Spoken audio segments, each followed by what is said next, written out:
Hello friends, study hub में आपका स्वागत है। आज हम लोग आधुनिक बिहार का रिवीजन करने वाले हैं। कल हम लोग मध्यकालीन बिहार का रिवीजन किए थे। चलिए बिना कुछ देर किए हुए चालू करते हैं। आधुनिक बिहार में चलिए देख लेते हैं कि पढ़ेंगे क्या। यूरोपीय यूरोपीय कंपनियों का प्रवेश बिहार में देखेंगे। जनजातीय विद्रोह देखेंगे। 1857 की क्रांति में क्या क्या बिहार में हुआ था वो देखेंगे। राष्ट्रीय आंदोलन और बिहार राष्ट्रीय आंदोलन के समय बिहार में क्या क्या गतिविधि हुई वो देखेंगे। और बिहार कब पृथक हो गया, अलग राज्य बना, वो देखेंगे। चलिए चालू करते हैं।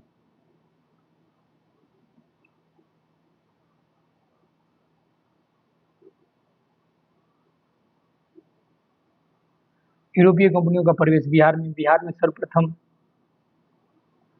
पुर्तगाली आए। भारत में भी सर्वप्रथम पुर्तगाली आए थे, तो ये ध्यान रखने योग्य बात है। हुगली से पटना नाव द्वारा व्यापार करते थे। हुगली से पटना नाव द्वारा व्यापार करते थे। हुगली कोलकाता से पटना। वे पटना से सोडा, सूती वस्त्र, चीनी, मिट्टी के बर्तन, मसाले आदि प्राप्त करते थे। 1632 में पटना में डचों की पहली फैक्ट्री केंद्र स्थापित हुई। 1632 ईस्वी में पटना में डचों की। तो ये पूछा जाता है कि डच कब आए थे, पुर्तगाली कब आए थे, तो ये क्वेश्चन बनता है यहाँ से। और वो डचों का रुचि किसमें था व्यापार करने में, तो सूती वस्त्र, सोडा। तो यहाँ पूछा जा सकता है कि डचों का दिलचस्प किस चीज के व्यापार करने में था, तो सूती वस्त्र, सोडा। अंग्रेज यात्री पीटर मुंडी 1632 ईस्वी में बिहार आया था। उसने यहाँ व्यापार की संभावनाएं देखी और डच कंपनी को व्यापार करते हुए देखा। 1632 ईस्वी में बिहार की यात्रा किस अंग्रेज यात्री ने की थी, तो पीटर मुंडी ने की थी। अंग्रेज कंपनी की फैक्ट्री में वर्तमान में गुलजार बाग, पटना में गवर्नमेंट प्रिंटिंग प्रेस एवं सर्वे कार्यालय के पास स्थित है। ये वर्तमान का डाटा है। यहाँ पूछा ये जा सकता है कि अंग्रेज की कंपनी की फैक्ट्री वर्तमान में कहाँ पे स्थित है बिहार में, तो ऐसे करके यहाँ क्वेश्चन पूछा जा सकता है। डेनिश कंपनी ने 1774 ईस्वी में पटना सिटी के नेपाली कोठी के समीप अपनी फैक्ट्री स्थापित की। तो यहाँ क्वेश्चन बनता है कि डेनिश कंपनी ने पटना में कहाँ अपनी कोठी स्थापित की थी, तो पटना सिटी के नेपाली कोठी के समीप की थी। मुगल शासक फर्रुखसियर ने 1717 में अंग्रेजों को भारत में कहीं भी व्यापार करने के एवं सिक्के के प्रयोग करने की मान्यता दे दी। इस घोषणा को ईस्ट इंडिया कंपनी का मैग्ना कार्टा कहा जाता है। तो एक तरह से ईस्ट इंडिया कंपनी को किसने मैग्ना कार्टा जारी किया, तो फर्रुखसियर ने जारी किया। और फर्रुखसियर ने कितने ईस्वी में व्यापार करने एवं सिक्के प्रयोग करने की मान्यता दी थी, तो 1717 ईस्वी में। तो किस शासक ने अंग्रेजों को व्यापार करने और सिक्के प्रयोग करने की मान्यता दी, तो फर्रुखसियर ने। ऐसे करके क्वेश्चन घुमाकर पूछा जा सकता है।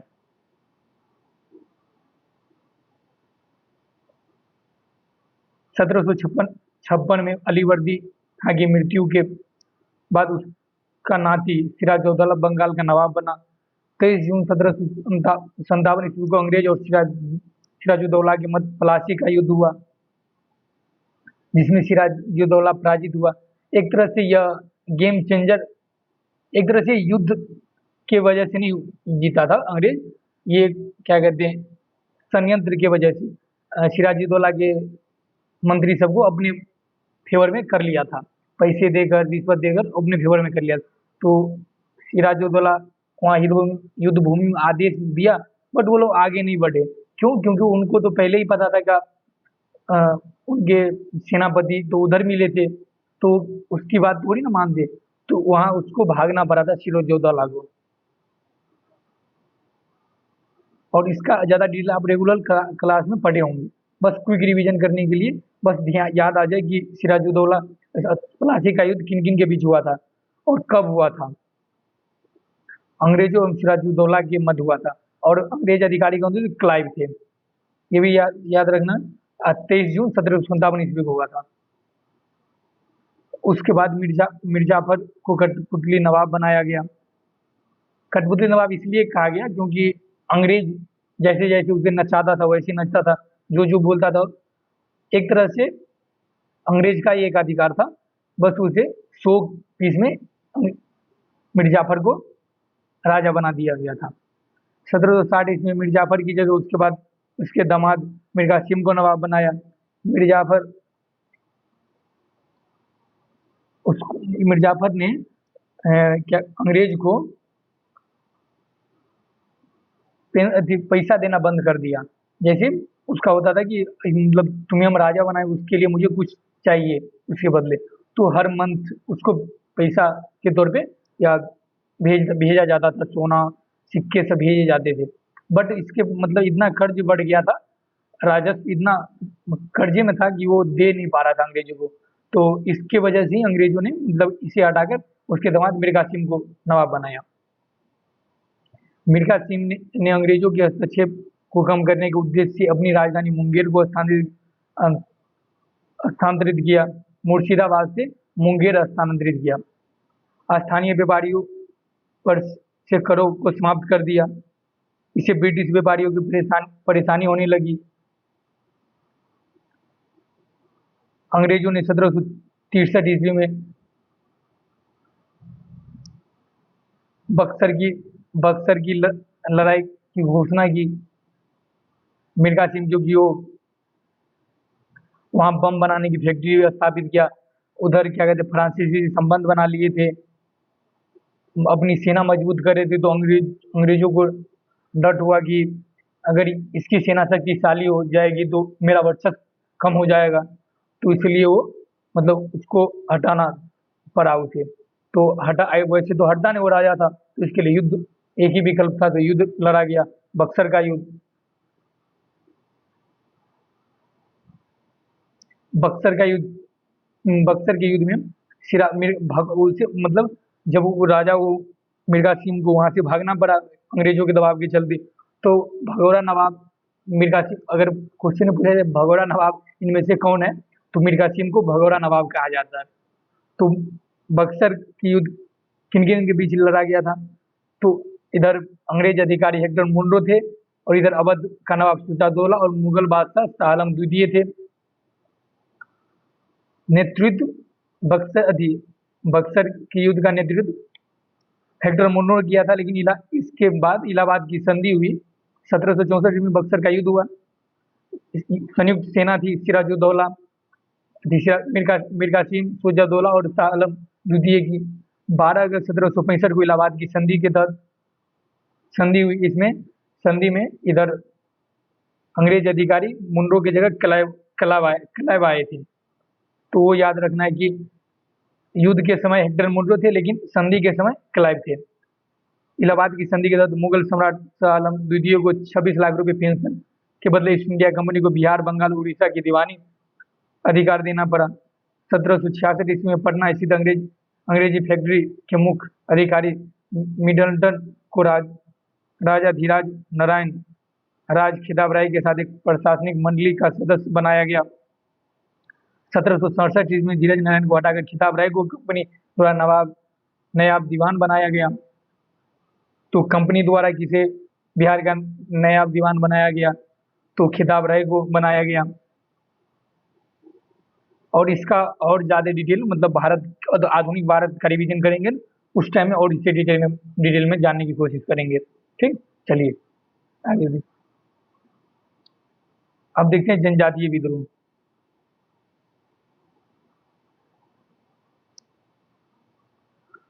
जनजातीय क्षेत्रों में अंग्रेजों के बढ़ते राजनीतिक, आर्थिक और धार्मिक हस्तक्षेप के कारण कई जनजातीय विद्रोह हुए। जनजातीय विद्रोह होने के कारण राजनीतिक, आर्थिक और धार्मिक हस्तक्षेप थे। बिहार में प्रमुख जनजातीय विद्रोह तमार विद्रोह 1789 से 1794 ईस्वी के बीच चला। किस क्षेत्र में? छोटा नागपुर के क्षेत्र में। किसने किया? तो भूषण सिंह ने। वो चेरो विद्रोह 1800 1880 से 1802 ईस्वी तक चला। क्षेत्र पामलू। ये क्वेश्चन ऐसे बनता है यहाँ कि तमार विद्रोह, चेरो विद्रोह, होल विद्रोह, कोल विद्रोह देके और इस साइड ईस्वी दे देगा और उससे इनमें से कौन सही है या इनमें से कौन गलत है, और स्टेटमेंट वाइज क्वेश्चन ऐसे बनता है। तो ये याद रखना पड़ता है। तमार विद्रोह 1779 में हुआ, चेरो विद्रोह 1800 ईस्वी में हुआ, हो विद्रोह 1820 में हुआ, कोल विद्रोह 1831 से 32 ईस्वी तक चला। इधर संथाल विद्रोह है तो 1855 से 56 ईस्वी तक चला। संथाल विद्रोह का नेतृत्व किसने किया था? तो सिद्धू कानू चांद भैरव ने किया था। संथाल विद्रोह के बारे में जान लेते हैं थोड़ा डिटेल। 1857 ईस्वी की क्रांति के तुरंत बाद पहले यह विद्रोह भागलपुर से राजमहल तक के क्षेत्र में हुआ, जिसे दामेन एक को के नाम से जाना जाता। तो दामेन एक को किस विद्रोह के लिए जाना जाता है? वो कौन सा क्षेत्र है जो जाना जाता है? तो संथाल विद्रोह का क्षेत्र है जो जाना जाता है दामिन एक को के लिए। जनजातीय विद्रोह, शोषण के विरुद्ध प्रथम जनजातीय विद्रोह था। ये प्रथम था वहाँ के जनजाति वहाँ के जमींदार के लिए विद्रोह करे थे, क्योंकि वहाँ से उसके संपत्ति के अधिकार को छीना जा रहा था। इसके कारण ये था। देखिए इस विद्रोह का कारण दिकुओं द्वारा और माझी व्यवस्था एवं परा पंचायत व्यवस्था में परिवर्तन आदि का था। दिकुओं द्वारा उसका शोषण बढ़ते जा रहा था। दिकुओं यहाँ पे इसको कहा गया था बाहरी लोग, जनजाति के छोड़ के बाहरी लोग जो आते थे उनको वहाँ दिकुओं कहा जाता था। यहाँ क्वेश्चन बनता है कि निम्नलिखित कथनों पर विचार कीजिए। दिकुओं किसे कहा जाता था? दिकुए बाहरी लोगों को कहा जाता था। ये होगा यहाँ पे। माझी व्यवस्था यहाँ पे ये हुआ सामूहिक व्यवस्था कहते हैं। सामूहिक होकर वहाँ खेती करते थे, ये माझी व्यवस्था का अर्थ हुआ यहाँ पे। परा पंचायत व्यवस्था था, उसमें परिवर्तन आई। इसका नेतृत्व सिद्धू कान्हो चांद भैरव ने किया था। यह विद्रोह असफल रहा, लेकिन परिणाम स्वरूप संथाल परगना का कार्य अधिनियम 1869 में संथाल परगना एवं माझी व्यवस्था को मान्यता दी गई। माझी व्यवस्था यहाँ ये है घूम कर खेती करने की व्यवस्था। माझी व्यवस्था घूम कर खेती करने की व्यवस्था। यहाँ उपजाऊ मिट्टी है तो यहाँ खेती कर लो, अगर उपजाऊ मिट्टी खत्म होगी तो कहीं और जाके फिर खेती करो। ये था माझी व्यवस्था। यहाँ सिद्धू चांद भैरव ने एक कथन कहे थे कि ठाकुर जी का आदेश है कि चलो मतलब युद्ध करते हैं अंग्रेजों से। उनको लोग इतना अंधविश्वास था कि उन लोगों का बंदूक से गोली पानी हो जाएगा और हम लोग का तीर बर्छी भाला आग उगलेगा। ये था। तो ये कथन यहाँ भी पूछा जा सकता है कि किस विद्रोह से संबंधित है ये कथन? तो संथाल विद्रोह से संबंधित है। यहाँ मुंडा विद्रोह देखें, 1895 से 1900 ईस्वी तक चला। यह जनजातीय विद्रोह में सबसे सशक्त जनजातीय विद्रोह था। विद्रोह की व्यापकता के कारण इसे उलगुनान विद्रोह के रूप में जाना जाता है। किस विद्रोह को उलगुनान विद्रोह के रूप में जाना जाता है? मुंडा विद्रोह को जाना जाता है। यह खुंडकटी व्यवस्था था, सामूहिक व्यवस्था। खुंडकटी व्यवस्था था, सामूहिक व्यवस्था। यह भी द्विकियों के शोषण के कारण हुआ था। इस विद्रोह का तीव्र रूप 1899 में रहा, जब कई स्थानों पर अंग्रेजों को हराया गया। 3 फरवरी 1900 ईस्वी को बिरसा मुंडा को गिरफ्तार कर लिया गया। 9 जून 1900 ईस्वी को हाइजा के कारण उसकी मृत्यु हो गई। इसके परिणाम स्वरूप खुंडकटी व्यवस्था पुनः लागू हुई और छोटा नागपुर काश्तकारी अधिनियम 1909 पारित किए गए।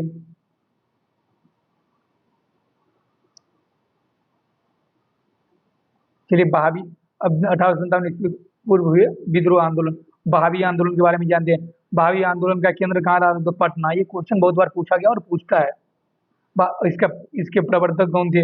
अब्दुल अल बहाव थे। उन्होंने अरब क्षेत्र में इसको प्रारंभ किया था। भारत में इसके प्रवर्तक अब्दुल अल बहाव थे, जो अरब क्षेत्रों में इसका प्रारंभ किया था। यहाँ देखिए भारत में इसको सैयद अहमद बरेलवी के नेतृत्व प्रदान किया गया। भारत में इसका नेतृत्व किसने किया था? सैयद अहमद बरेलवी ने इसका नेतृत्व किया था।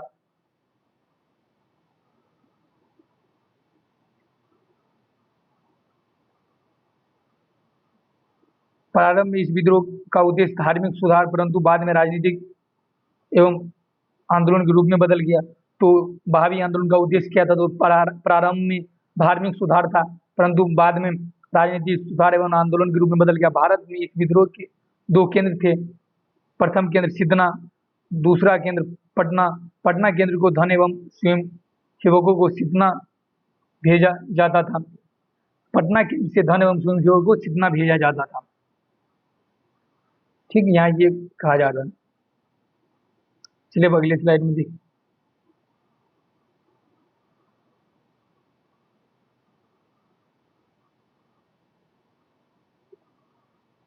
अब नोनिया विद्रोह देखिए।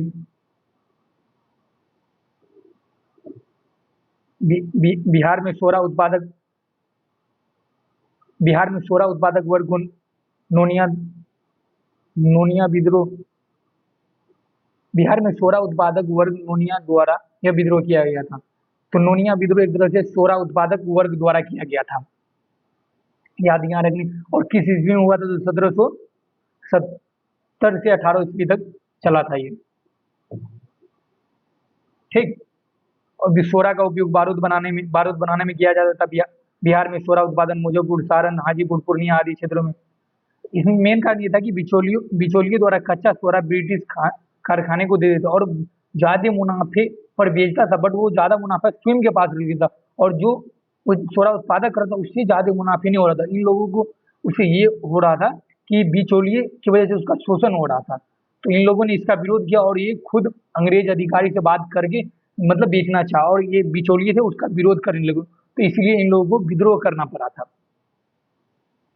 ये परिणाम यहाँ लिखा हुआ है कि मुनाफे स्वयं रख लेते थे। परिणाम स्वरूप नोनिया समुदाय ने गुप्त रूप से सोरा बेचना शुरू कर दिया। तो अंग्रेज ने इस पर रोक लगाई, जिसके विरोध में नोनिया समुदाय ने विद्रोह कर दिया और अंत अंग्रेजों ने विद्रोह को दबाया। यहाँ ये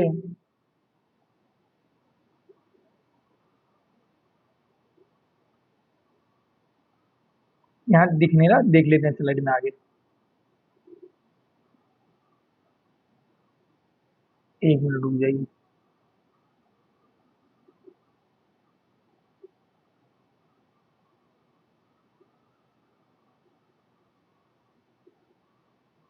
यहाँ नीचे एक लोटा विद्रोह है, लिख लीजिए, यहाँ दिख नहीं रहा। बिहार में लोटा विद्रोह हुआ था। पेन सही से, एक मिनट। लोटा विद्रोह है ये। लोटा विद्रोह कब हुआ था? 1856 ईस्वी में। क्यों हुआ था ये जाने दे। यह विद्रोह मुजफ्फरपुर जिले में हुआ था। इस जेल के कैदियों द्वारा किया गया था, क्योंकि पीतल के लोटे न दिए जाने के कारण मिट्टी के लोटे में उसको पानी दिया जाता, इसलिए इन लोगों ने विद्रोह किया था। और बाद में विद्रोह को दबाया गया और पीतल के लोटे देना प्रारंभ कर दिया गया। ठीक, बस इतना ही इसमें था।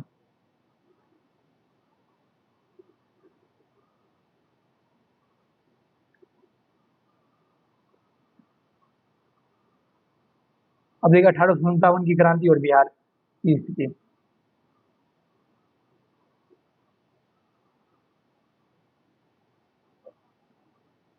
बिहार में 1857 की क्रांति 12 जून 1857 को कहाँ से शुरू हुई? तो देवघर जिले के रोहिणी गांव में 32वें इन्फेंट्री रेजिमेंट सैनिकों ने विद्रोह किया। इस विद्रोह में लेफ्टिनेंट नॉर्मन लेस्ली और डॉक्टर ग्रांट को मार दिया गया। पूछा जा सकता है यहाँ बिहार में 1857 की क्रांति कहाँ से शुरू हुई, कब शुरू हुई और 12 जून 1857 को शुरू हुई, कहाँ से शुरू हुई? देवघर जिले के रोहिणी गांव से शुरू हुई। कौन सी रेजिमेंट थी? तो 32वीं रेजिमेंट थी। ठीक, और किस रोहिणी विद्रोह को किस अंग्रेज अधिकारी द्वारा दबाया गया? तो मेजर मैकडोनाल्ड के द्वारा दबाया गया और विद्रोही सैनिकों को फांसी दे दी गई। पटना में विद्रोह का नेतृत्व 3 जुलाई को पटना सिटी के पुस्तक विक्रेता पीर अली ने किया। पटना सिटी में 1857 की क्रांति किसने किया? तो पीर अली ने, जो पुस्तक विक्रेता था उसने की। विद्रोह में अफीम एजेंट डॉक्टर आर लॉयल को मारा गया। परंतु कमिश्नर टेलर ने विद्रोह को दबाया। पीर अली सहित 17 व्यक्तियों को फांसी दे दी गई। पटना में 1857 क्रांति की नेतृत्व किसने किया था? तो पीर अली ने। मुजफ्फरपुर में असंतुष्ट सैनिकों ने अंग्रेज अधिकारियों की हत्या कर दी 25 जुलाई 1857 को। उसी दिन दानापुर में 3 रेजिमेंट के सैनिकों ने भी विद्रोह किया। सैनिक शाहबाद जिले में प्रवेश कर जगदीशपुर के जमींदार बाबू कुंवर सिंह से मिलकर विद्रोह प्रारंभ किया। 30 जुलाई को सरकार ने तत्कालीन सारण, तिरहुत, चंपारण, पटना जिलों में सैनिक शासन लागू किए। विद्रोह सैनिकों के एक झुंड ने भागलपुर गया पहुंच कर जेल से 400 कैदियों को मुक्त करा दिया। उन्होंने टिकारी राज पर हमला किया और 10,000 रुपये लूट लिए। ये फैक्चुअल इंफॉर्मेशन है। आराम हुए संघर्ष में कैप्टन डनवर मारा गया, लेकिन कुंवर सिंह को आरा छोड़ना पड़ा। वे रीवा और बांदा के रास्ते लखनऊ पहुंचे। उन्हें अवध के शाह ने आजमगढ़ जिला का फरमान दिया। आरा का नेतृत्व किसने किया था? कुंवर सिंह ने किया था, बाबा कुंवर सिंह ने। दिसंबर 1857 में कुंवर सिंह ने नाना साहब के साथ मिलकर कानपुर में अंग्रेज से युद्ध किया। कानपुर में अंग्रेजों के साथ युद्ध नाना साहब के साथ किसने किया था? तो कुंवर सिंह ने किया था। वहाँ ऐसे करके क्वेश्चन बनता है भाई कि नाना साहब के साथ किसने वहाँ लड़ाई की थी। क्वेश्चन मैंने देखा भी था और पूछा भी जाता और पूछा भी गया है। कुंवर सिंह ने किया था नाना साहब के साथ मिलकर कानपुर में युद्ध दिसंबर 1857 ईस्वी में, और आजमगढ़ में अंग्रेजों को पराजित भी किया। 23 अप्रैल 1858 को कैप्टन ली ग्रांट के नेतृत्व में आई ब्रिटिश सेना को कुंवर सिंह ने पूरी तरह से पराजित किया। कुंवर सिंह किस अंग्रेज अधिकारी के नेतृत्व में पराजित हुए? तो ली ग्रांट अंग्रेज अधिकारी के नेतृत्व में। और शिवराजपुर घाट गंगा नदी पार करने क्रम में सेनापति डगलस की गोली से कुंवर सिंह का बायां हाथ घायल हो गया। उन्होंने अपना बायां हाथ काटकर गंगा में प्रवाहित करते हुए, हे गंगा मैया, अपने प्यारे की यह अकिंचन भेंट स्वीकार करो। ये कथन किसका है? देखकर पूछ सकता है। वीर कुंवर सिंह का कथन है ये। और उसका कौन सा, अरे फैक्चुअल इन्फॉर्मेशन के लिए भी पूछ लेता है भाई कि उसके कौन से हाथ में गोली लगी और अपने कौन सा हाथ काटा था? तो बायां हाथ काटा था। ठीक, फैक्चुअल इन्फॉर्मेशन के लिए पूछा जा सकता है। 20 अप्रैल 1858 ईस्वी में कुंवर सिंह की मृत्यु हो गई। कुंवर सिंह की मृत्यु के बाद उनके छोटे भाई ने अमर सिंह ने आंदोलन का नेतृत्व किया और दूसरे भाई हरि किशन सिंह ने उनका पूर्ण सहयोग किया। ठीक, इसके आगे भी जैसे आगे स्लाइड में दिख नहीं रहा,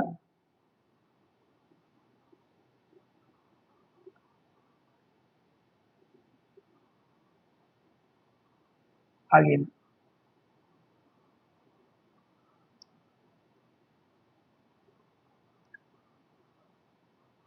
यहाँ है अमर सिंह ने कैमूर की अमर सिंह, इसके छोटे भाई ने अमर सिंह ने कैमूर की पहाड़ियों में मोर्चाबंदी सरकार के मोर्चाबंदी विरुद्ध संघर्ष जारी रखा। किस पहाड़ी पे? तो कैमूर की पहाड़ी।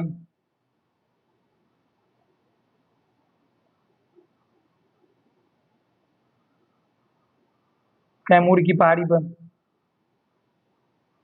नवंबर 1858 ईस्वी तक अंग्रेज अधिकारी ने पुनः स्थापित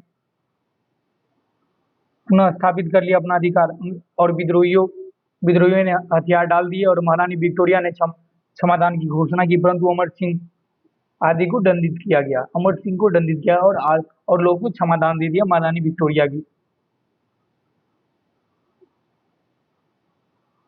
कांग्रेस की स्थापना और बिहार में 28 दिसंबर 1885 ईस्वी को बम्बई के गोकुल दास संस्कृत विद्यालय में ए.ओ. के द्वारा राष्ट्रीय कांग्रेस की स्थापना की गई। कांग्रेस की स्थापना किस विद्यालय में की गई? तो गोकुल दास संस्कृत विद्यालय बम्बई में की गई। और कब की गई? 28 दिसंबर 1885 ईस्वी में की गई। और उसके अध्यक्ष कौन थे? ए.ओ. ह्यूम थे। प्रथम अधिवेशन की अध्यक्षता किसने की? तो डब्ल्यू सी बनर्जी ने की। और इस अधिवेशन में 72 प्रतिनिधियों ने भाग लिया। प्रथम कांग्रेस अधिवेशन में कितने प्रतिनिधियों ने भाग लिया? तो 72 प्रतिनिधियों ने भाग लिया था। लेकिन बिहार से कोई प्रतिनिधि शामिल नहीं था। तो क्वेश्चन यहाँ कंफ्यूजन यहाँ बना सकता है, क्वेश्चन अगर पूछा जाए तो बन सकता है कि प्रथम अधिवेशन में बिहार के 4 लोग शामिल हुए थे, 3 लोग शामिल हुए थे, लेकिन बिहार से कोई प्रतिनिधि शामिल नहीं था। ये ध्यान रखने योग्य बातें हैं। कांग्रेस के दूसरे अधिवेशन में बिहार से 31 प्रतिनिधि ने भाग लिया था।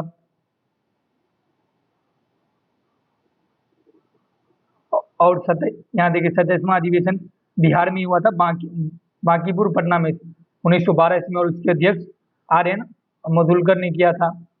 और 37वां अधिवेशन नीचे दिख नहीं रहा होगा, 37वां अधिवेशन 1922 में 1922 ईस्वी में गया में चित्तरंजन दास की अध्यक्षता में की गई। और 54वां कांग्रेस अधिवेशन 1940 ईस्वी में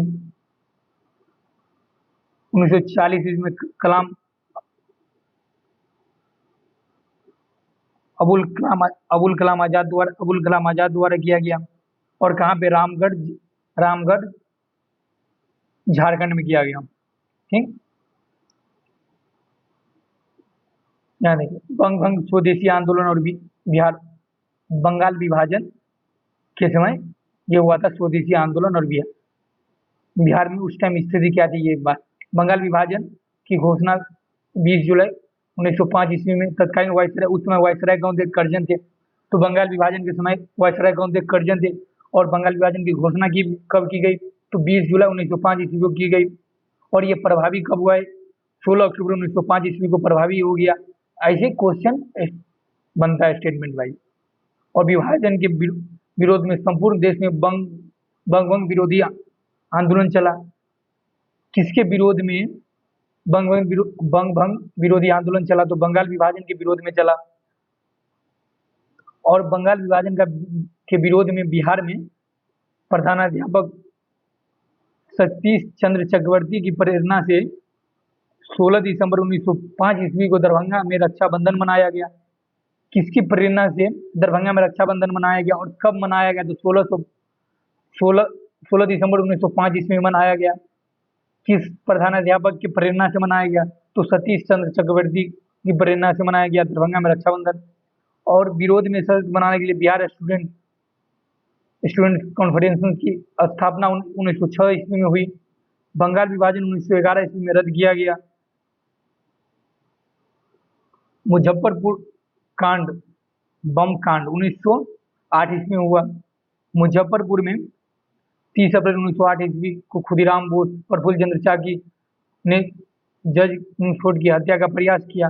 उन्होंने गाड़ी पर बम फेंका, लेकिन गाड़ी में प्रिंगले केनेडी की पत्नी और पुत्री थी। बम कांड में उनकी मृत्यु हो गई। घटना के बाद वे दोनों रेलवे लाइन से समस्तीपुर भाग निकले। प्रफुल्ल चंद्र चाकी ने गिरफ्तार से बचने के लिए आत्महत्या कर ली, खुद को गोली मार ली। और खुदीराम बोस पूसा में पकड़े गए। उसको मतलब ये अंदर से घुटन महसूस हो रही थी कि जिसे मारना था उसे नहीं मार पाए, और बेकसूर उसकी पत्नी और उसकी पुत्री मारी गई, इसलिए आत्मगलानी से वह खुद अपने आप को गोली मार लिया, प्रफुल्ल चंद्र चाकी ने। और खुदीराम बोस को 18 वर्ष की आयु में 18 वर्ष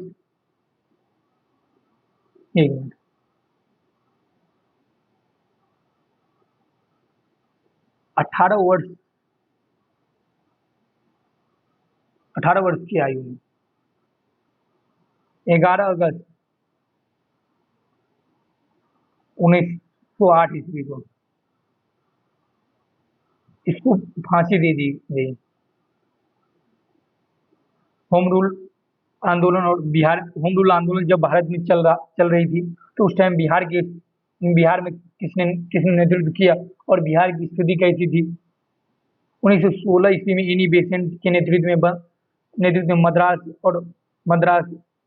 मद्रास तथा बाल गंगाधर तिलक के नेतृत्व में पूना में होम रूल की स्थापना हुई। मद्रास में किसके नेतृत्व में होम रूल की स्थापना हुई? तो एनी बेसेंट। और पूना में किसके नेतृत्व में? बाल गंगाधर तिलक के नेतृत्व में। कंफ्यूजन बनता है भाई, तो ये रखो कि मद्रास, एनी बेसेंट, तिलक, पूना। बिहार में 16 दिसंबर 1916 ईस्वी को मौलाना मजरुल हक की अध्यक्षता में होम रूल लीग की शाखा की स्थापना हुई। बिहार में किसकी अध्यक्षता में होम रूल लीग की शाखा की स्थापना हुई? तो मजरुल हक के नेतृत्व में हुई। कब हुई? 16 दिसंबर 1916 ईस्वी को। खां बहादुर सफराज हुसैन खां एवं राय बहादुर नारायण सिन्हा उपाध्यक्ष तथा चंद्र वसीर साहब एवं वैद्यनाथ नारायण सिंह सचिव बनाए गए थे।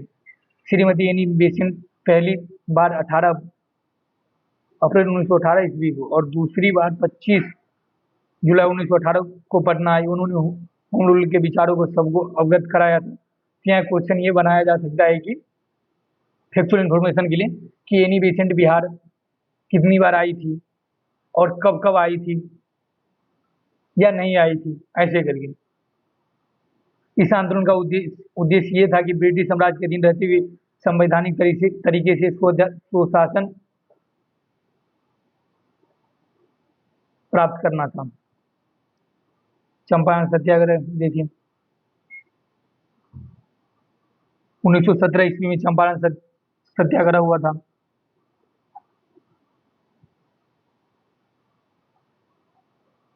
चंपारण में मेन कहानी ये था कि चंपारण में किसानों की 3 कटिया प्रणाली प्रचलित थी। इसके तहत किसानों को 20 कट्ठा में 20 कट्ठे में से 3 कट्ठा बस नील की खेती करना अनिवार्य था। ये करना पड़ता था और वो राशन नहीं उपजा पाते थे, ये कठिनाई थी। तो इस एक तरह से उसका, और उपजाते तो उसका उचित मूल्य भी नहीं मिल पाता था। एक तरह से उन किसानों का शोषण ही हो रहा था। इसीलिए इनके विरोध में इनका विरोध किया गया।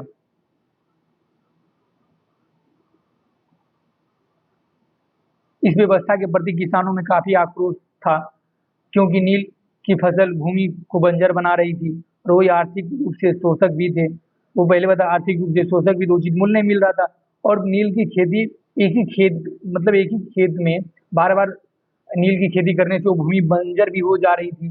तो उपजाऊ मिट्टी, तो उसमें राशन फिर नहीं उपजा पा, धान गेहूं नहीं उपजा पाता। अगर बंजर हो जाता, कोई खेती नहीं होती, तो ये प्रॉब्लम हो जाती। तो एक विद्रोह का कारण ये भी था। 1916 ईस्वी में कांग्रेस के लखनऊ अधिवेशन में मुरली भरावा गांव के राजकुमार शुक्ल ने इस समस्या पर कांग्रेस के नेतृत्व का ध्यान आकृष्ट किया और ब्रज किशोर प्रसाद ने एक प्रस्ताव पेश किया। लखनऊ में अधिवेशन हुआ 1916 ईस्वी में। राजकुमार शुक्ल ने वहां गए गांधी जी से मिलने के लिए, और वहां ये प्रस्ताव ब्रज किशोर प्रसाद ने पेश किया। तो किसने लखनऊ अधिवेशन में जाके किसने कांग्रेस का ध्यान आकृष्ट किया? तो राजकुमार शुक्ल ने। और किसने प्रस्ताव पारित किया चंपारण किसान के विद्रोह के बारे में? तो ब्रज किशोर प्रसाद ने। राजकुमार शुक्ल ने महात्मा गांधी जी को बिहार आकर पटना के किसानों की समस्या सुनने के लिए आमंत्रित किया कि पटना आइए और वहाँ के किसानों की समस्या सुनिए। चंपारण पहुंचिए और वहाँ की किसानों की समस्या सुनिए। लगभग पूरे बिहार में समस्या यही बनी थी। गांधी जी कलकत्ता से 10 अप्रैल 1917 ईस्वी को पटना पहुंचे। 15 अप्रैल 1917 ईस्वी को ये चंपारण पहुंचे। उन्होंने प्लाटर्स एसोसिएशन के सचिव J.M. विल्सन से जांच कार्य में सहयोग करने का अनुरोध किया। गांधी जी ने किसे जांच कार्य में सहयोग करने का अनुरोध किया? तो जे विल्सन से। चंपारण के जिला मजिस्ट्रेट W.J. हार्डकॉक ने 16 अप्रैल 1917 ईस्वी को गांधी जी को चंपारण छोड़ने संबंधी तक का आदेश दे दिया कि आप चंपारण छोड़िए। आपको इससे क्या मतलब? धारा 144 के उल्लंघन के आरोप में उन्हें गिरफ्तार भी कर लिया गया। बाद में 21 अप्रैल 1917 ईस्वी को उन्हें रिहा भी किया गया। गांधी जी ने स्वतंत्र जांच कर 13 मई 1917 ईस्वी को अपनी जांच रिपोर्ट बिहार उड़ीसा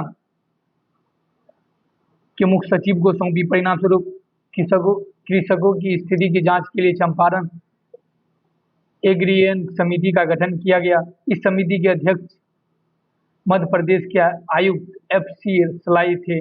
महात्मा गांधी, LC आदामी, राजा हरिहर प्रसाद, नारायण सिंह, DJ रीड, जी रैनी आदि अन्य सदस्य भी थे। तो यहाँ ये देखेंगे जांच समिति के अध्यक्ष कौन थे। समिति के अध्यक्ष कौन थे?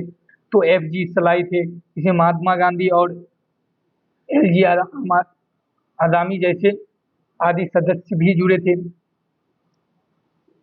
और इस चंपारण एग्रीयन समिति नाम था उस जांच समिति का।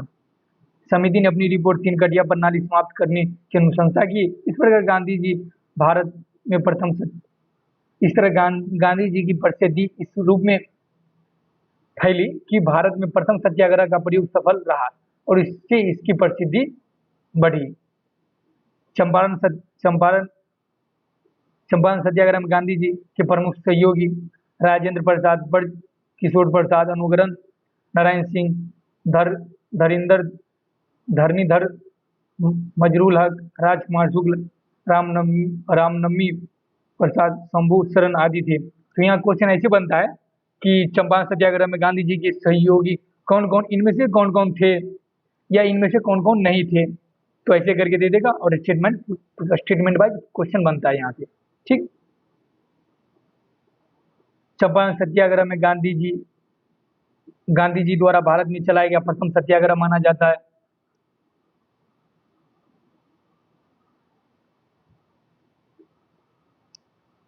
और चंपारण सत्याग्रह से प्रेरित होकर जून 1919 में मधुबनी जिले के किसानों ने स्वामी विद्यानंद के नेतृत्व में दरभंगा राज्य के विरुद्ध आंदोलन किया था।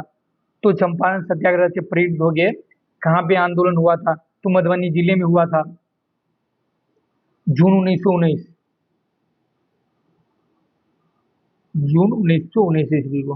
कहाँ हुआ था? तो मधुबनी जिले में हुआ था। ठीक, और किसके नेतृत्व में? स्वामी विद्यानंद के नेतृत्व में हुआ था। ठीक,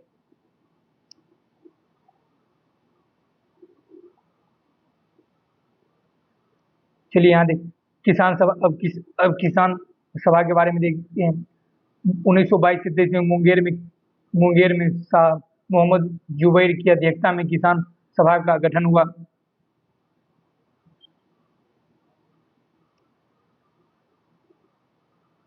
और उसके उपाध्यक्ष श्री कृष्ण सिंह थे। सिद्धेश्वरी चौधरी एवं नंद किशोरी सिंह उसके सचिव थे। तो बिहार में किसान सभा की स्थापना कब हुई थी? तो 1922 ईस्वी में। और उसकी अध्यक्षता मोहम्मद जुबैर ने किए थे और उपाध्यक्ष श्री कृष्ण सिंह थे और सचिव सिद्धेश्वरी चौधरी और नंद किशोरी सिंह थे। 1928 में स्वामी सहजानंद सरस्वती ने बीठा पटना में औपचारिक रूप से किसान सभा की स्थापना की। तो औपचारिक रूप से किसान सभा की स्थापना कब हुई बिहार में? तो 1928 में। और किसने किया? तो स्वामी सहजानंद सरस्वती ने किया। नवंबर 1929 ईस्वी में सोनपुर मेले में स्वामी सहजानंद सरस्वती की अध्यक्षता में विधिवत प्रांतीय किसान सभा की स्थापना की और इसके सचिव श्री सिंह थे।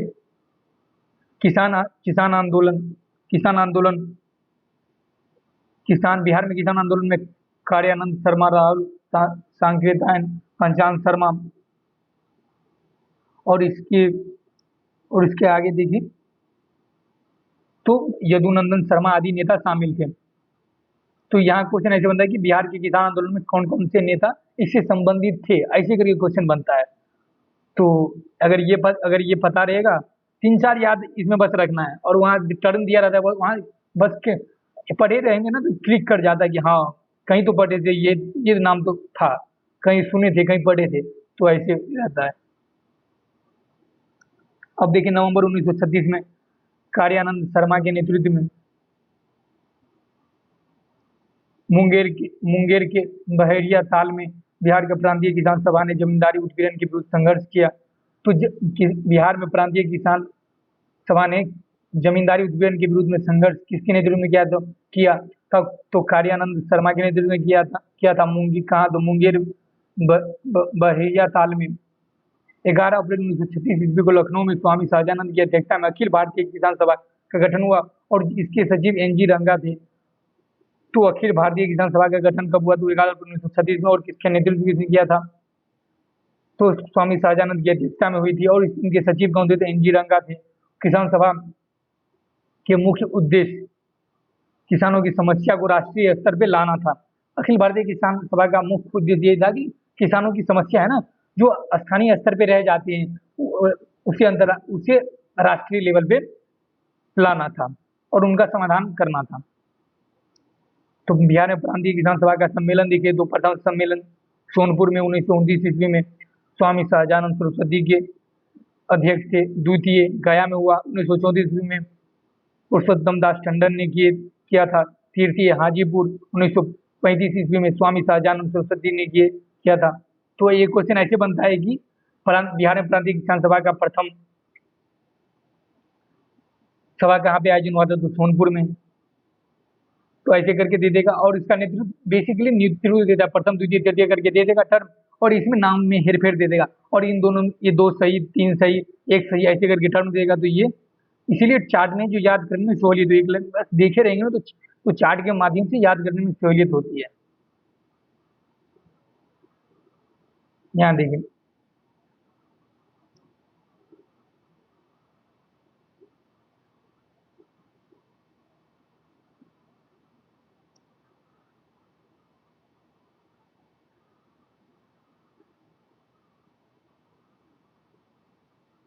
यहाँ देखिए प्रमुख किसान नेता और कार्य क्षेत्र। तो किसान सभा के समय बिहार में गया में गया कार्य क्षेत्र में कौन कार्य कर रहे थे तो यदुनंदन शर्मा कर रहे थे। दरभंगा सारण के क्षेत्र में कौन था तो यमुना कार्य थे, और सिवान की तरफ कौन का था राहुल सांकरे अंकन कर रहे थे, और मुंगेर की तरफ कार्यानंदन शर्मा कर रहे थे। ठीक, खिलाफत आंदोलन के समय बिहार की स्थिति क्या थी वो देखते हैं। बिहार में प्रथम विश्व युद्ध के पश्चात मित्र राष्ट्रों द्वारा तुर्की के खलीफा के साथ अपमानजनक शर्तों के साथ उसके बेसिकली यहाँ ये है कि जब प्रथम विश्व युद्ध हुआ ना तो मित्र राष्ट्रों ने वहाँ तुर्की के खलीफा के साथ अपमानजनक शर्तों के साथ संधि किया। तो वहाँ मुस्लिम कम्युनिटी है और बिहार और भारत में मुस्लिम कम्युनिटी है, तो वहाँ के खलीफा को यहाँ के लोग भी अपना खलीफा मानते हैं। तो वहाँ अपमानजनक संधि हुई तो यहाँ भी उसके भावनाएं आहत हुई कि मतलब मेरे खलीफा के साथ ऐसे हुआ, तो यहाँ इसलिए यहाँ आंदोलन भड़क गई कि हाँ मतलब उसके साथ अपमानजनक संधि नहीं करनी चाहिए। मतलब इसलिए यहाँ के उसकी भावनाएं एक तरह से भावनाएं आहत हुई यहाँ के मुस्लिमों में। तो इसकी वजह से ही खिलाफत आंदोलन 1919 ईस्वी में 1919 से 1923 ईस्वी तक हुआ। नवंबर 1919 में पटना में हसन इमाम की अध्यक्षता में एक सभा आयोजित हुई। इसमें शांति समारोह के बहिष्कार का आह्वान किया गया।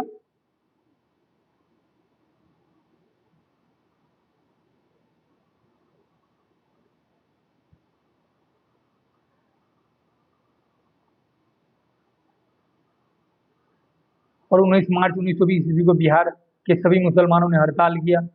तो किस डेट को बिहार के सभी मुसलमानों ने खलीफा आंदोलन के टाइम में हड़ताल की, तो किस डेट में? तो ऐसे क्वेश्चन पूछ सकता है फैक्चुअल इन्फॉर्मेशन के लिए, जहाँ से भी एग्जामिनर का मतलब वहाँ से क्वेश्चन फैक्चुअल इन्फॉर्मेशन के लिए बना सकता है ना।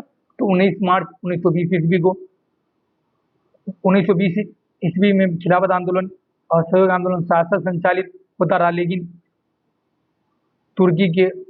तुर्की के मुस्तफा कमाल पाशा द्वारा 1924 इसमें खलीफा पद को समाप्त कर देने से खिलाफत आंदोलन स्वतः निष्प्रभावी हो गया। असहयोग आंदोलन महात्मा गांधी के द्वारा चलाया गया, तो नेतृत्व उसी उसी महात्मा गांधी जी ने किए थे। तो इसलिए असहयोग आंदोलन उस टाइम में किया था, क्योंकि हिंदू मुस्लिम एकता के लिए, क्योंकि अंग्रेज सोच रहे थे कि फूट डालो राज करो नीति अपना ली थी। तो महात्मा गांधी ने ये सोचकर चालू किया कि मतलब खिलाफत आंदोलन के टाइम ही असहयोग आंदोलन इसलिए चालू किया, क्योंकि हिंदू मुस्लिम एकता रहेगा तब तो एकता में बल होता, तो एकता बनी रहेगी तब तो आज़ादी जल्दी मिलने की आशा कायम हो सकती है। नहीं तो ऐसा ये था कि इधर मुस्लिम कम्युनिटी कुछ और बोल रहे हैं और इधर हिंदू कुछ और बोल रहे, तो एक क्योंकि एकता की जरूरत थी। और उधर अंग्रेज चाह भी रहे थे कि फूट डालो राज को, इसमें इन दोनों में खुद लड़ाई करा दो और अपना राज करो, ऐसे वो लोग नीति अपनाए थे। तो महात्मा गांधी इसीलिए चाह रहे थे। और उस टाइम में जबकि मोहम्मद अली जिन्ना, जो उस टाइम पाकिस्तान बनने के लिए मतलब बाद में पाकिस्तान बनने के लिए उतना उतावला हो गया था कि नहीं मुझे अलग देश चाहिए, इस टाइम उसने विरोध किया था कि नहीं, मतलब अ, राज धार्मिक मामले में राजनीति नहीं घुसानी चाहिए मामला। लेकिन वो गांधी जी की सोच ये थी कि एकता के द्वारा एकता बनाया जाए, इसलिए ये दोनों साथ में चलाए गए थे। तो यहाँ क्वेश्चन पूछा जा सकता है कि महात्मा गांधी ने ऐसा क्यों किया था।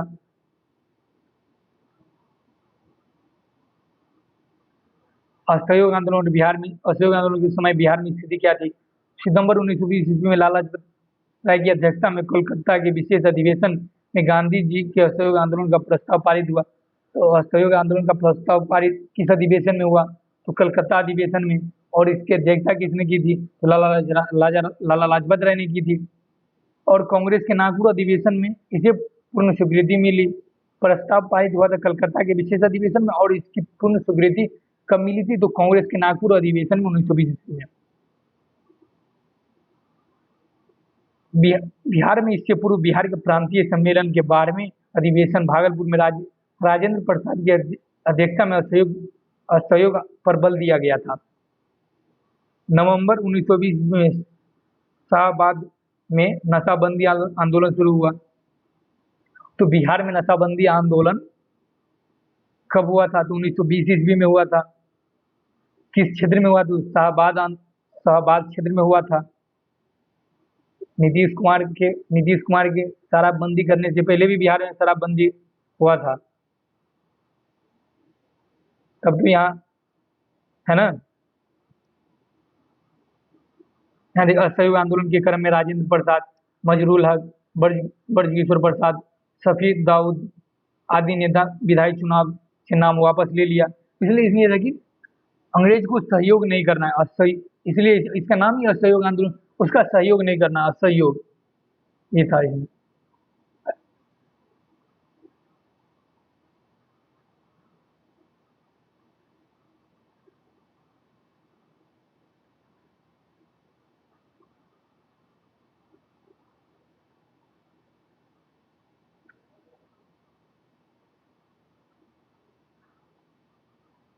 डॉक्टर राजेंद्र प्रसाद ने वकालत पेशा छोड़ दिया।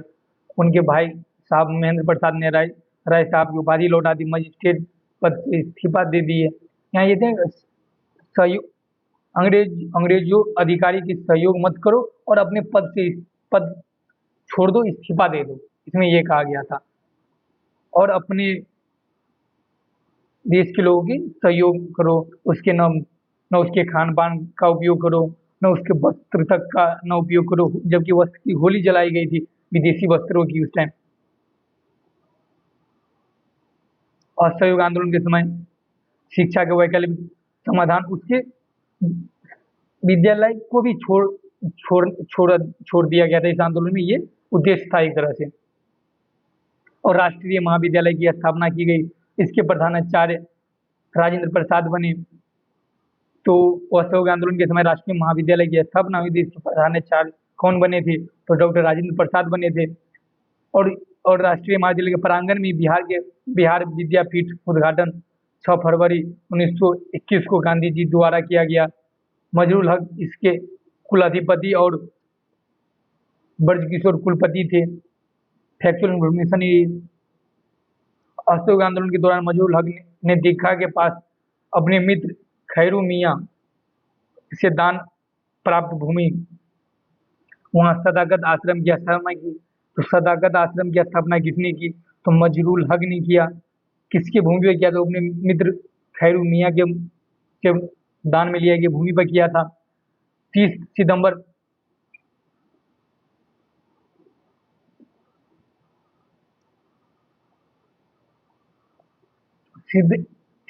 1921 को मजरूल हक ने सदाकत आश्रम से दी मदरलैंड नामक एक अखबार निकाला और जिसने राष्ट्रीय भावना का प्रचार प्रसार किया। सदाकत दी मदरलैंड समाचार पत्र के लेखक कौन है? तो मजरूल हक। और कहाँ से निकाले? तो सदाकत आश्रम से ही निकाले। कब निकाले थे? तो 30 सितंबर 1921 ईस्वी को। 22 दिसंबर 1921 ईस्वी को युवराज prince of Wales Patna Patna आगमन हुआ, पटना में आए थे। उस दिन पटना शहर में हड़ताल आयोजित की गई। तो पटना ब्रिटेन के युवराज प्रिंस ऑफ वेल्स पटना कब आए थे? तो 22 दिसंबर 1921 ईस्वी को। ऐसे क्वेश्चन बनाएगा तो एग्जामिनर बना सकता है।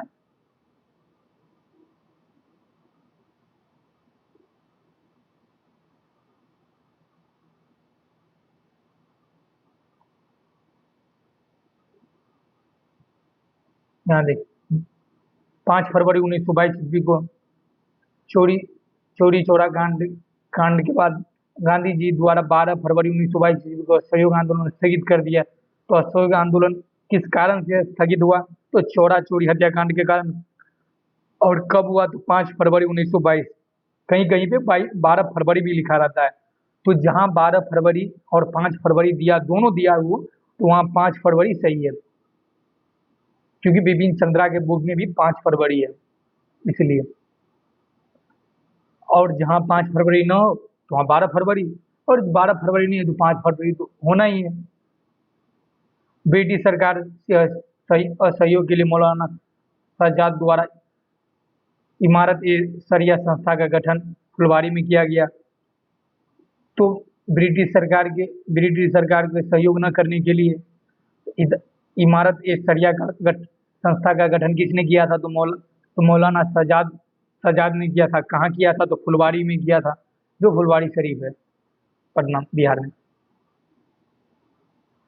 यहाँ देखिए, स्वराज पार्टी और बिहार कांग्रेस के 37वां अधिवेशन 2022 में बिहार में के गया में हुआ था, और इसके अध्यक्ष चित्तरंजन दास थे, जिसे देशबंधु भी कहा जाता है। इस अधिवेशन में कांग्रेस द्वारा विधायिका में भाग लेने के बहिष्कार का निर्णय लिया गया। और चित्तरंजन दास यहाँ चाह रहे थे कि हम अंग्रेजों का विरोध ना विधायिका में जाके करें।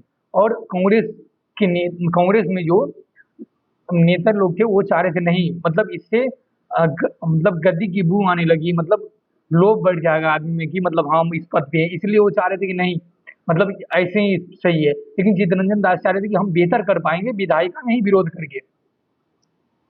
तो चित्तरंजन दास और मोतीलाल नेहरू आदि ने विधायिका में प्रवेश के पक्ष में थे, और उन्होंने मिलकर 1923 ईस्वी में, इसीलिए 1922 अधिवेशन के बाद वो चित्तरंजन दास ने वहां से त्यागपत्र दे दिया कांग्रेस से।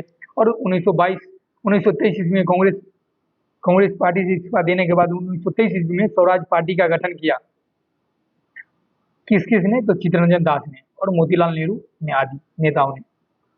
बिहार में फरवरी 1923 ईस्वी में स्वराज पार्टी का गठन, और स्वराज पार्टी का गठन बिहार में कब हुआ? तो फरवरी 1923 ईस्वी में।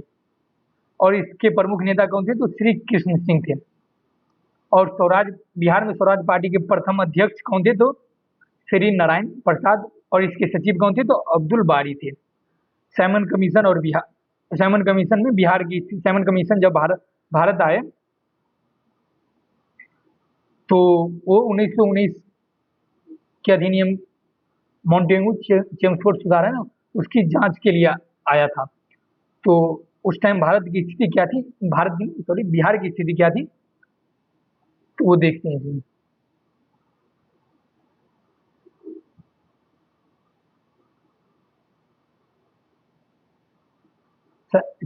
और इसका विरोध इसलिए किया गया था, साइमन कमीशन गो बाई, ये नारा आप लोग सुने भी होंगे रेगुलर क्लास में। साइमन गो बाई का नारा दिया गया था। साइमन कमीशन साइमन कमीशन आया था, उसमें एक भी भारतीय नहीं, जबकि भारतीय मामले में जांच करना है, बट भारतीय अधिकारी एक भी नहीं है, भारत के सदस्य एक भी नहीं होने के कारण भारत में इसके आगमन का विरोध का निर्णय लिया गया, विरोध करने का निर्णय लिया गया था। और ये कब आए थे? तो 1928 ईस्वी में आया था, भारत में आगमन हुआ था। और ये बताइए कि मर्दों जेल पर सुधार की जांच के उद्देश्य से आया था। राष्ट्रीय स्तर पर लाला लाजपत राय ने इसका विरोध प्रदर्शन किया। राष्ट्रीय स्तर पर लाला लाजपत राय ने बिहार में साइमन कमीशन का 12 दिसंबर 1928 ईस्वी में पटना आया और अनुग्रह नारायण सिंह के नेतृत्व में बिहार के नौजवानों ने विरोध प्रदर्शन किया। तो बिहार में साइमन कमीशन के विरोध में का नेतृत्व किसने किया? तो अनुग्रह नारायण सिंह ने किया था, अनुग्रह नारायण सिंह ने किया था। ठीक, 12 दिसंबर 1928 ईस्वी में। बिहार में सोशलिस्ट पार्टी के बारे में जानना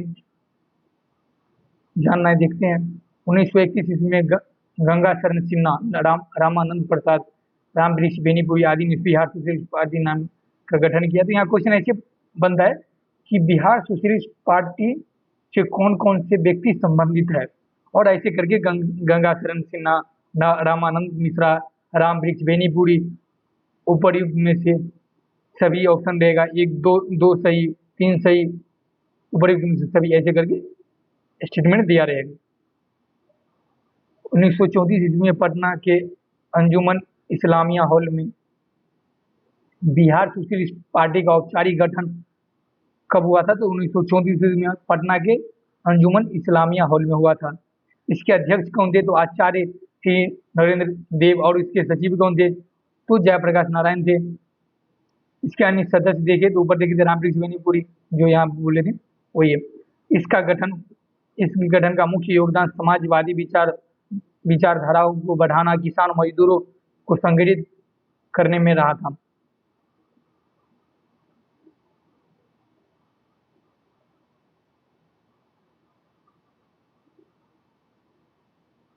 सभी नए आंदोलन और भारत में सभी नए वर्गीय आंदोलन चल रही थे, उस टाइम बिहार की स्थिति क्या थी वो देखते हैं।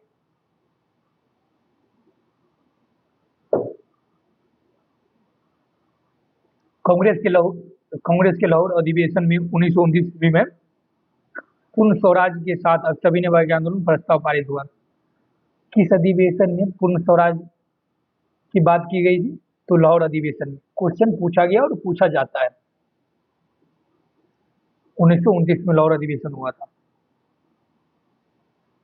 प्रस्ताव के अनुरूप 26 जनवरी 1930 ईस्वी में बिहार सहित संपूर्ण भारत में स्वाधीनता दिवस उत्साही पूर्वक मनाया गया।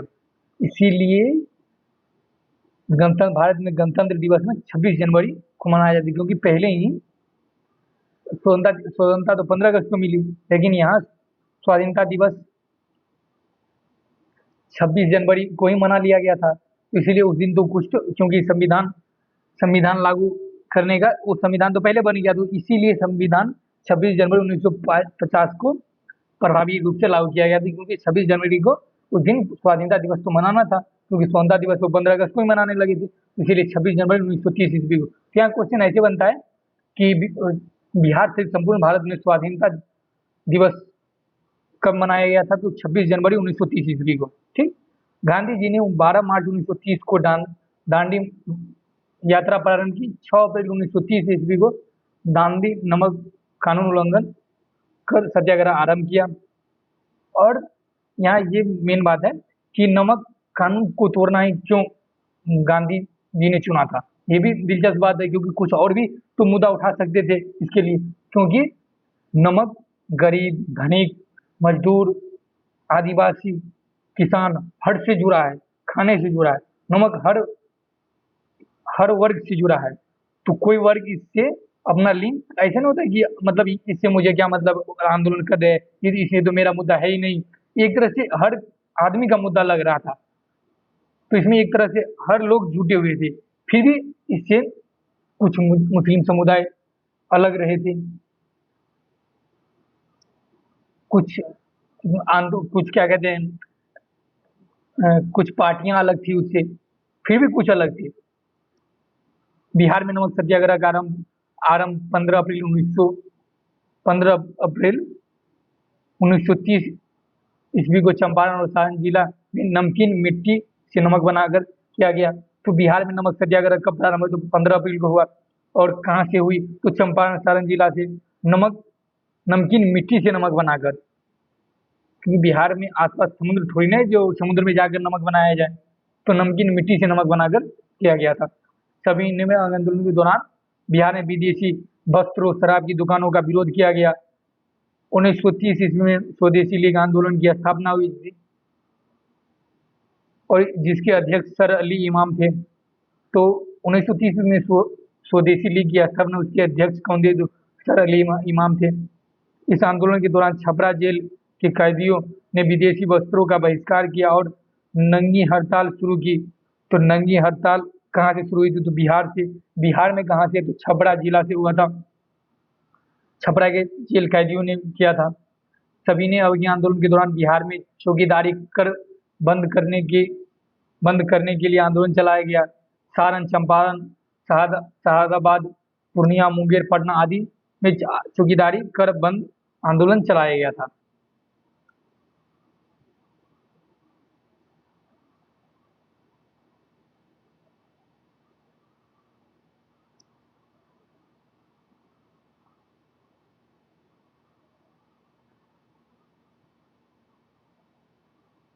तीस 30 जून 1930 ईस्वी को अवैध संगठन घोषित किया गया। 30 जून 1930 को कांग्रेस को अवैध संगठन घोषित किया गया और 5 जुलाई को राजेंद्र प्रसाद को गिरफ्तार कर 6 माह की कैद की सजा सुनाई।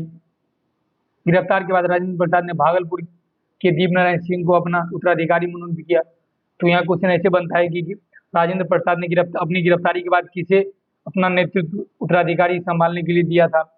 तो दीपनारायण सिंह को, जो भागलपुर के थे। गांधी जी द्वारा आंदोलन को स्थगित करने तक बिहार में आंदोलन काफी सक्रिय रहा। बिहार विधानसभा चुनाव 1937 की देखी घटना, तो पहले ही इसे बड़ा कर लेते हैं।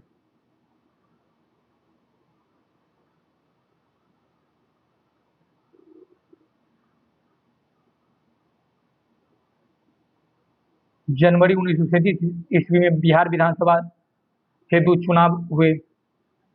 बिहार विधानसभा हेतु बिहार में चुनाव 1937 ईस्वी में हुआ और 152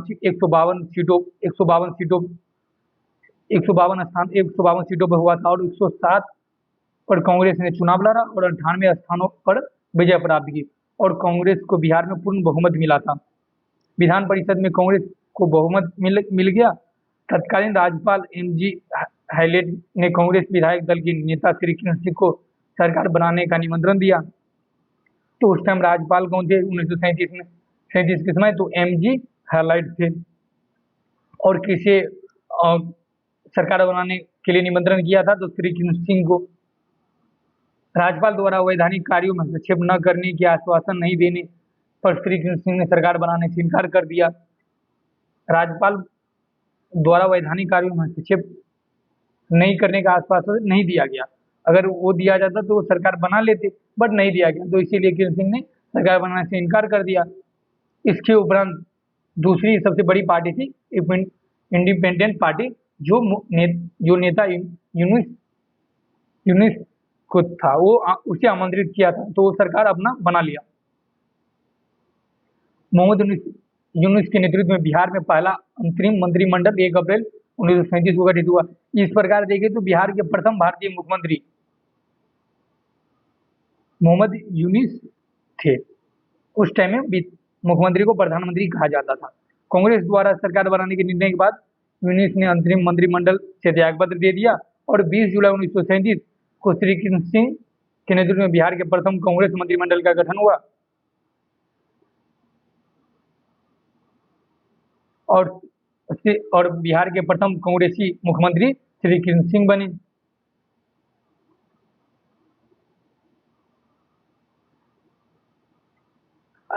राम दयालु सिंह बिहार के विधानसभा के अध्यक्ष 1937 के टाइम में विधानसभा के अध्यक्ष कौन थे? तो राम दयालु सिंह थे।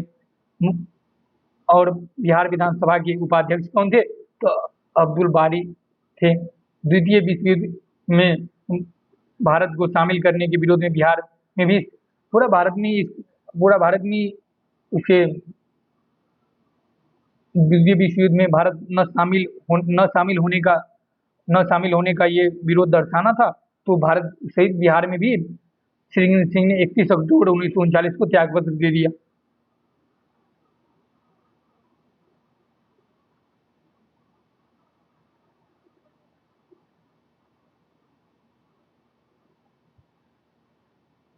भारत छोड़ो आंदोलन में बिहार क्रिप्स मिशन की असफलता के बाद राष्ट्रीय स्तर पर 28 अगस्त 1942 को कांग्रेस द्वारा भारत छोड़ो आंदोलन प्रारंभ किया गया।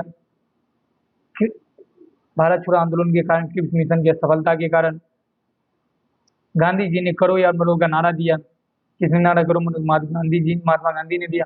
9 अगस्त 9 अगस्त 8 अगस्त को प्रारंभ करने की घोषणा की गई, लेकिन 9 अगस्त को कांग्रेस के प्रमुख नेताओं को गिरफ्तार कर लिया गया बिहार में। मतलब 8 अगस्त को था, तो रात में 8 अगस्त के बाद रात में होता है ना, तो उस टाइम में 9 अगस्त को हो गया। तो 9 अगस्त को कांग्रेस के प्रमुख नेताओं को गिरफ्तार कर लिया गया और बिहार में राजेंद्र प्रसाद को गिरफ्तार कर बांकीपुर जेल भेजा गया। तो क्वेश्चन ऐसे स्टेटमेंट वाइज बनता है कि राजेंद्र प्रसाद, पंडित जवाहरलाल नेहरू, महात्मा गांधी, जयप्रकाश नारायण इस साइड किस जेल में रखा गया था। तो ऐसे करके स्टेटमेंट वाइज क्वेश्चन बनता है।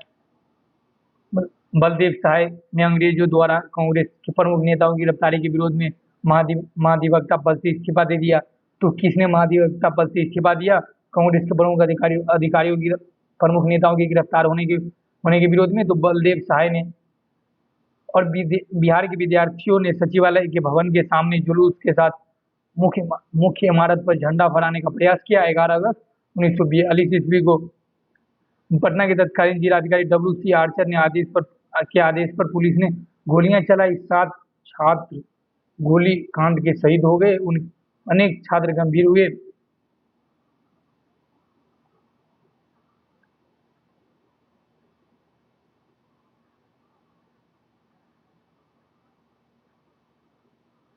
तो किस अधिकारी के आदेश पर पटना में गोली चलाने का आदेश दिया गया था? तो WG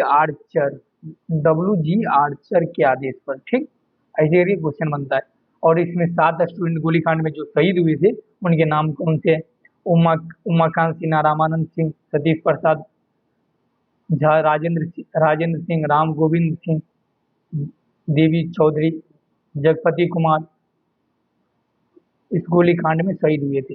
सुंदर प्राप्ति के बाद सचिवालय के सामने 7 शहीद स्मारक स्थापित किया गया और इसका शिलान्यास बिहार के प्रथम राज्यपाल जयराम दास दौलत ने किया, जबकि औपचारिक अनावरण देश के प्रथम राष्ट्रपति डॉक्टर राजेंद्र प्रसाद ने 1956 ईस्वी में किया था। ठीक, तो स्वतंत्रता प्राप्ति के बाद 7 शहीद स्मारक स्थापित किया गया और उसका शिलान्यास किसने किया था?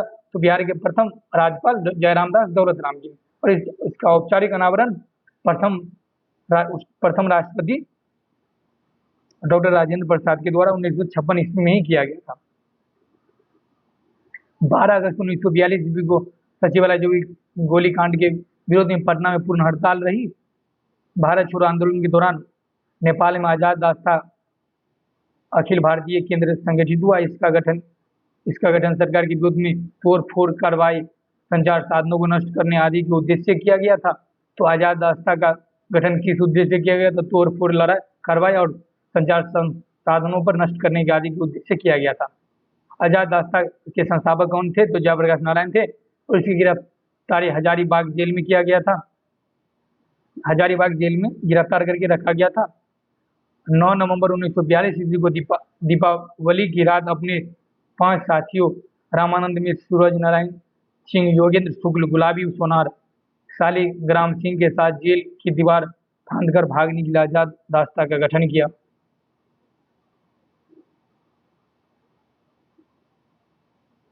कौन ऐसे व्यक्ति है जो दिवाली की रात को 5 साथियों के साथ भागा था? तो जयप्रकाश नारायण थे। वो किस जेल से? तो हजारीबाग की जेल से।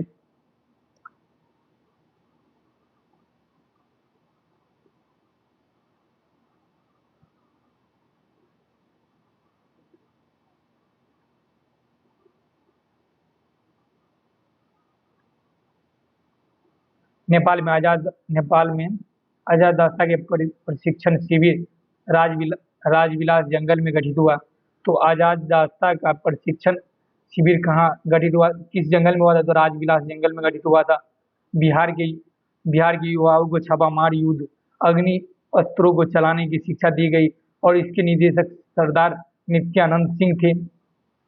आजाद रास्ता में जयप्रकाश नारायण के साथ साथ राम मनोहर लोहिया, अरुणा सफली, सूरज नारायण सिंह, योगेंद्र शुक्ल, रामानंद मिश्र, अच्युत नारायण प्रबंधन आदि समाजवादी नेता शामिल थे। ऐसे क्वेश्चन होता है कि आजाद रास्ता से संबंधित व्यक्ति और स्टेटमेंट में इससे संबंधित व्यक्ति, तो और ये 4-5 व्यक्ति के नाम दे देंगे और इनसे 2 संबंधित है, 3 संबंधित है और एक बड़ी सभी संबंधित, ऐसे करके यहाँ क्वेश्चन बनता है। आजाद रास्ता के रेडियो प्रचार का दायित्व राम मनोहर लोहिया को दिया गया था। रेडियो प्रचार का दायित्व आजाद रास्ता में किसे दिया गया? तो राम मनोहर लोहिया को दिया गया था। 1943 ईस्वी के मध्य तक सभी प्रमुख नेताओं को गिरफ्तार कर लिया गया था। आजाद रास्ता का प्रयास शिथिल पड़ गया। भारत छोड़ो आंदोलन के द्वारा बिहार के छात्रों ने ट्रेन पर कब्जा कर स्वराज ट्रेन नाम से चलाया।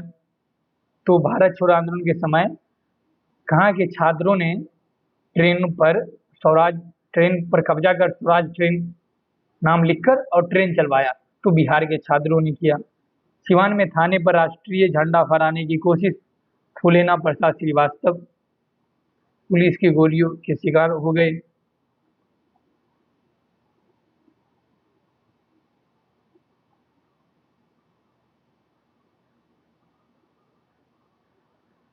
भारत छोड़ो आंदोलन का प्रमुख केंद्र गांधी मैदान था। 1942 ईस्वी में इसका नाम पटना लॉज था। तो पूछा जा सकता है कि गांधी मैदान का नाम पहले क्या था? तो पटना लॉज था। बाद में 1948 में इसका नाम गांधी मैदान रखा गया। कब इसका नाम गांधी मैदान रखे? तो 1948 ईस्वी में। शुरुआत से ही गांधी मैदान उसका नाम नहीं था, पटना है गांधी मैदान का, पहले पटना लॉन्ज नाम था उसका। भारत छोड़ो आंदोलन में बिहार में 15,000 से अधिक व्यक्ति बंदी बनाए गए और